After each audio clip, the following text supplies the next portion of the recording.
ప్రొద్దుటూరులో అనేక అభివృద్ధి పనులు ఆగిపోయినాయి, దాని గురించి చెప్పండి. మంచినీటి పైప్ లైన్ 150 కోట్లతో ఆ రోజు స్టార్ట్ చేశారు గత ప్రభుత్వ హయాంలో. ఆయన పూర్తి చేస్తానని చెప్పి మాజీ ఎమ్మెల్యే గారు చేయలేకపోయినారు. ఇప్పుడు మీరు ఆ పనిని ఆపేశారు. అంటే ప్రొద్దుటూరు ప్రజలు మంచినీళ్లు తాగే భాగ్యం కూడా లేదా అని చెప్పి ఈ సందర్భంగా నేను సూటిగా ప్రశ్నిస్తా ఉన్నాను. ఆ పాతబడిన పైప్ లైన్లలో చిలిం బట్టి మురికి నీరు అందులో చేరి ఆ నీళ్లు మన ఇళ్లకు సరఫరా అవుతున్నాయి.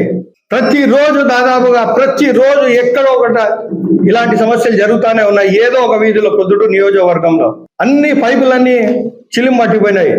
దీని గురించి మీరు మాట్లాడరు. దీని మీద మీరు వైఖరి ఏంటో స్పష్టంగా ప్రొద్దుటూరు ప్రజలకు సమాధానం ఇవ్వాలా.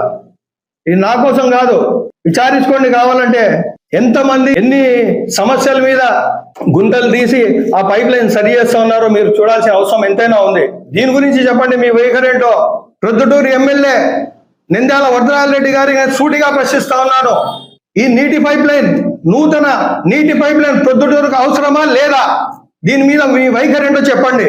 ఈ కాల పరిమితి ఈ పైప్ లైన్ 30 ఏళ్ళు ఉంటే ఈ రోజుకి 60-70 ఏళ్ళు అయింది. అంటే ఇప్పుడు కొత్త నీటి పైప్ లైన్ మీరు అవసరం లేదంటారా? అవసరం ఉందంటే వేస్తారా వేయరా చెప్పండి.